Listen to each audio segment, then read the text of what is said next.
Hello everyone, Manoj sir chemistry classes में आपका स्वागत है।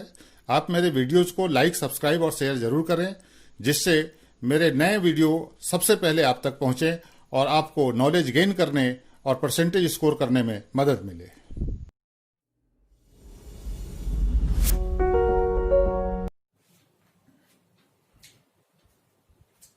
हेलो एवरीवन, आज हम लोग ठोसों में संकुलन देखेंगे। संकुलन का मतलब होता है पैकिंग इन सॉलिड्स। इसको समझने के पहले आपको बता दें कि क्रिस्टल के रचक कणों को गोलाकार माना गया है। रचक कण अणु, परमाणु या आयन हो सकते हैं, इनको गोलाकार माना गया है। और ये जो गोले हैं एक दूसरे को छूते हुए इस प्रकार से व्यवस्थित होते हैं कि इनका घनत्व और स्थायित्व अधिकतम हो। तो इसको हम एक मॉडल से समझते हैं। जैसे हम एक तल में गोलों की स्थिति की अगर बात करें तो एक तल में जो गोले होते हैं इसको हम कहते हैं द्विविमीय निविड संकुलन, 2 डायमेंशनल क्लोज पैकिंग। और इसके बाद जब एक तल के ऊपर दूसरे तल के गोले रखते चले जाएंगे तो जो ज्यामिति बनेगी वो त्रिविमीय निविड संकुलन बनेगी, 3 डायमेंशनल क्लोज पैकिंग। तो 2 डायमेंशनल क्लोज पैकिंग को हम पहले समझेंगे कि एक तल में हम गोलों को कितने प्रकार से व्यवस्थित कर सकते हैं। तो यहां बोर्ड पे हमने एक मॉडल लगाया हुआ है। जो द्विविमीय निविड संकुलन है, 2 डायमेंशनल क्लोज पैकिंग, इसको 2 वर्गों में बांटा गया है। वर्गाकार निविड संकुलन, स्क्वायर क्लोज पैकिंग, और षटकोणीय निविड संकुलन, हेक्सागोनल क्लोज पैकिंग। सबसे पहले हम समझते हैं वर्गाकार निविड संकुलन, और इसको वर्गाकार निविड संकुलन क्यों कहा गया है। देखिए, इसमें एक रो के जो स्फेयर्स हैं, एक पंक्ति के जो गोले हैं, उसके ऊपर या नीचे गोलों को रखकर दूसरी पंक्ति बनाई जाती है। जैसे यहां जो हरे बॉल्स हैं उसके ऊपर वाले बॉल देखिए या नीचे वाले बॉल देखिए, सब एक दूसरे की सीध में है। तो इस प्रकार की पैकिंग में जो एक पंक्ति के गोले हैं वो दूसरे पंक्ति के गोले से बिल्कुल सीध में होते हैं। अब यहां पर यदि हम किसी कण की समन्वयन संख्या की बात करें, इसके पहले वाले वीडियो में आपको समन्वयन संख्या के बारे में बताया है।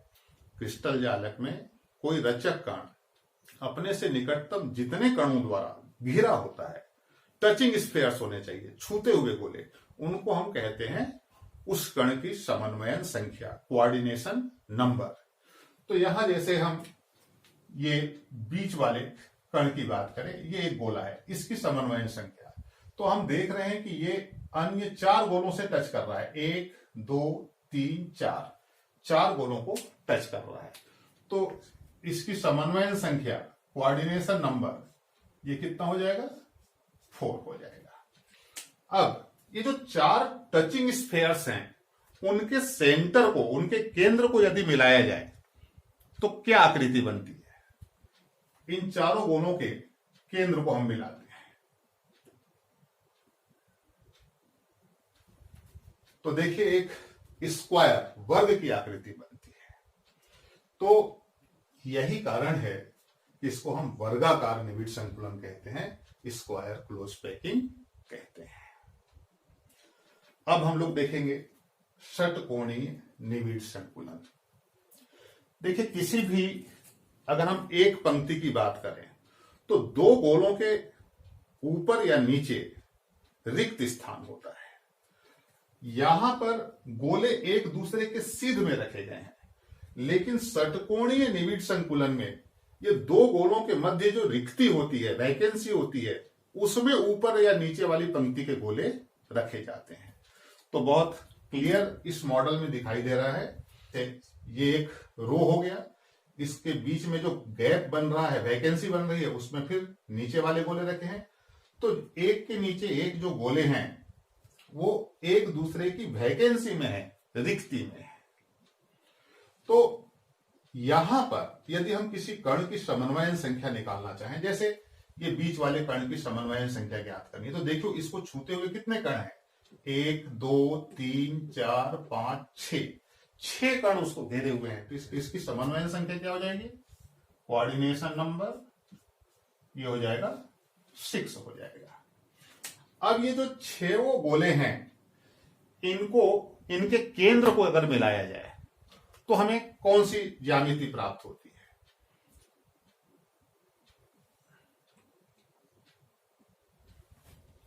अगर हम 6 गोलों के केंद्र को मिलाते हैं तो षटकोण की आकृति बनती है। इसीलिए इस प्रकार की पैकिंग को षटकोणीय निविड संकुलन कहते हैं, हेक्सागोनल क्लोज पैकिंग। यहां बता दें, निविड का मतलब होता है क्लोज, पास पास एक दूसरे को छूते हुए। तो इस प्रकार जो एक तल में गोलों की स्थिति है वो दो ही प्रकार से संभव है, या तो वो स्क्वायर क्लोज पैकिंग देंगे या तो वो हेक्सागोनल क्लोज पैकिंग देंगे। इसके अलावा कोई तीसरी स्थिति नहीं बनती है, दो ही स्थिति है। तो द्विविमीय निविड संकुलन में एक तल के जो गोले हैं वो दो प्रकार की ज्यामिति देंगे, या तो वर्गाकार निविड संकुलन या तो षटकोणीय निविड संकुलन। इसके बाद हम लोग देखेंगे 3 डायमेंशनल क्लोज पैकिंग। तो 3 डायमेंशनल क्लोज पैकिंग वास्तव में बनती किससे है, 2 डायमेंशनल क्लोज पैकिंग से, क्योंकि 3 डायमेंशनल क्लोज पैकिंग में 2 डायमेंशनल क्लोज पैकिंग के कई तल होते हैं। जैसे ये एक 2 डायमेंशनल क्लोज पैकिंग का एक तल हो गया, इसके ऊपर दूसरा तल, उसके ऊपर तीसरा तल, इस तरह से एक के ऊपर एक कई तल होते हैं, तब जाके क्रिस्टल की त्रिविमीय संरचना बनती है। तो अब आगे हम लोग देखेंगे 3 डायमेंशनल क्लोज पैकिंग, त्रिविमीय निविड संकुलन। त्रिविमीय संकुलन 3 डायमेंशनल क्लोज पैकिंग भी दो प्रकार के होते हैं। उसके पीछे कारण है कि 3 डायमेंशनल क्लोज पैकिंग का निर्माण किससे हुआ है, 2 डायमेंशनल क्लोज पैकिंग से, द्विविमीय निविड संकुलन से बनते हैं। हमने द्विविमीय निविड संकुलन दो प्रकार के पढ़े। तो पहला जो त्रिविमीय निविड संकुलन बनेगा वो वर्गाकार निविड संकुलन के गोलों के ऊपर गोले रख के बनाए जाएंगे, और दूसरा जो बनेगा षटकोणीय निविड संकुलन के तल के ऊपर दूसरे गोले रख करके बनाए जाएंगे। तो जो सबसे पहला हम देखेंगे वर्गाकार निविड संकुलन से निर्मित त्रिविमीय संकुलन, जिसको भी हम मॉडल से देखते हैं। हम लोगों ने अभी मॉडल में देखा कि यहां जो एक तल होता है उसमें जितने भी गोले हैं एक दूसरे की सीध में होते हैं। अब ये जो तल है, इस तल के ऊपर जो ऊपर वाला तल है उसके गोले भी कैसे रहेंगे, बिल्कुल सीध में रहेंगे। तो इस प्रकार यहां पर हम देख रहे हैं कि एक सरल घनीय इकाई कोशिका बन रही है, जिसमें घन के 8 कोणों पर 8 जालक बिंदु होंगे। तो वर्गाकार निविड संकुलन से जो त्रिविमीय निविड संकुलन बनता है उसमें गोले, एक तल के गोले दूसरे तल के गोले के बिल्कुल सीध में होते हैं और सरल घनीय इकाई कोशिका का निर्माण होता है। तो इस प्रकार यहां फिगर में हम लोग देख सकते हैं, सरल घनीय इकाई कोशिका है, घन के 8 कोणों पर 8 जालक बिंदु हैं। अब हमने ये भी पढ़ा है कि सरल घनीय इकाई कोशिका में समन्वयन संख्या कितनी होती है, 6 होती है, और इकाई कोशिका में परमाणुओं का योगदान 1 कण के बराबर होता है, 1 परमाणु के बराबर होता है। तो इस प्रकार वर्गाकार निविड संकुलन से निर्मित त्रिविमीय संकुलन हमने देखा, जिसमें सरल घनीय इकाई कोशिका का निर्माण होता है। अब देखेंगे षटकोणीय निविड संकुलन से निर्मित त्रिविमीय निविड संकुलन, ये किस प्रकार से संभव है। षटकोणीय द्विविमीय संकुलन से निर्मित त्रिविमीय निविड संकुलन। इस प्रकार के संकुलन में द्विविमीय षटकोणीय संकुलन के तल के गोलों से बने छिद्रों के ऊपर गोले रखकर दूसरा तल बनाया जाता है। यहां हम देख सकते हैं इस मॉडल में कि एक ही तल का जो केंद्रीय गोला है वो अपने ही तल में अन्य 6 गोलों से घिरा हुआ है और इस प्रकार इस केंद्रीय गोले के चारों ओर 6 छिद्र बन रहे हैं। इसके पहले वाले संकुलन में हमने देखा था कि नीचे वाले तल और ऊपर वाले तल के गोले एक दूसरे की सीध में रहते थे, लेकिन यहां पर एक तल के गोलों द्वारा बने छिद्रों के ऊपर दूसरे तल के गोले रखे जाते हैं। तो इस प्रकार जो दूसरा तल है वो यहां छिद्रों पर गोले रखकर बनाया जाता है। अब यहां पर टोटल 6 छिद्र हैं। इन 6 छिद्रों पर कितने गोले रखे जा सकते हैं? देखिए, प्रत्येक छिद्र पे गोले नहीं आएंगे, एक एक छिद्र छोड़कर हम गोले रख सकते हैं। तो इस प्रकार 6 छिद्रों पर टोटल 3 गोले हम व्यवस्थित कर सकते हैं। इस प्रकार ये ऊपर वाला तल बन गया। ठीक इसी प्रकार हम नीचे वाला तल बना सकते हैं। नीचे वाले तल में भी कितने गोले आएंगे? 3 गोले आ जाएंगे। अब यहां 2 परिस्थितियां निर्मित होती हैं, या तो ऊपर और नीचे वाले गोले समान छिद्रों में हो या फिर ऊपर और नीचे वाले गोले भिन्न भिन्न छिद्रों पर हो। तो इस आधार पर इस संकुलन को 2 वर्गों में बांटा गया है। षटकोणीय निविड संकुलन, जिसको हेक्सागोनल क्लोज पैकिंग कहते हैं, HCP, और दूसरा जो प्रकार है घनीय निविड संकुलन, क्यूबिक क्लोज पैकिंग, इसको CCP कहा जाता है। तो हम देखते हैं कि कब बनेगा HCP और कब बनेगा CCP। देखिए, यदि ऊपर और नीचे वाले गोले समान छिद्रों में हो, यहां स्पष्ट दिखाई दे रहा है, ये हरा बॉल सामने दिख रहा है और ये जो 2 येलो बॉल हैं ये पीछे दिख रहे हैं। तो इस प्रकार ऊपर और नीचे वाले जो गोले हैं वो समान छिद्रों में रखे गए हैं। तो जब समान छिद्रों में रखे जाते हैं तब बनता है HCP, षटकोणीय निविड संकुलन। अब इसमें देखते हैं कि इस प्रकार के संकुलन में कितने प्रकार के तल हैं। पहले वाले तल को अगर हम A नाम दें तो दूसरे वाले तल को क्या कहेंगे? B। अब जो नीचे वाला तल है वो फिर से ऊपर वाले तल के समान हो गया, तो ये भी क्या होगा? A। तो हम देख रहे हैं A, B के बाद फिर क्या आ गया? A, उसके बाद फिर क्या आएगा? B। तो AB, इस प्रकार तल चलेंगे। तो यही कारण है कि इस संकुलन को AB प्रकार का संकुलन भी कहते हैं। अब इस संकुलन से संबंधित कुछ चीजें और, जैसे ये जो केंद्रीय गोला है इसकी समन्वयन संख्या यदि ज्ञात करनी है तो यहां एक तल में वो कितने से घिरा है? 6 गोलों से घिरा है। ऊपर 3, 9 हो गए, और नीचे 3, ये हो गए 12। तो इस प्रकार जो केंद्रीय गोला है उसकी समन्वयन संख्या कितनी हो जाएगी? कोऑर्डिनेशन नंबर, ये हो जाएगा 12। तो इस प्रकार के संकुलन में किसी कण की समन्वयन संख्या, कोऑर्डिनेशन नंबर कितनी होती है? 12। इस प्रकार के संकुलन को AB प्रकार का संकुलन कहते हैं। और इस संकुलन में जो इकाई कोशिका बनेगी, इकाई कोशिका तो हम लोगों ने देखा है, मूल क्रिस्टल तंत्र 7 प्रकार के होते हैं, उसी में से कोई एक यहां पे तंत्र बनेगा। तो यहां पर इकाई कोशिका षटकोणीय बनती है। षटकोणीय इकाई कोशिका हम लोगों ने देखा है, ग्रेफाइट का उदाहरण। तो यहां पर इकाई कोशिका षटकोणीय बनती है और उस इकाई कोशिका में जो परमाणुओं का योगदान है वो होता है 6।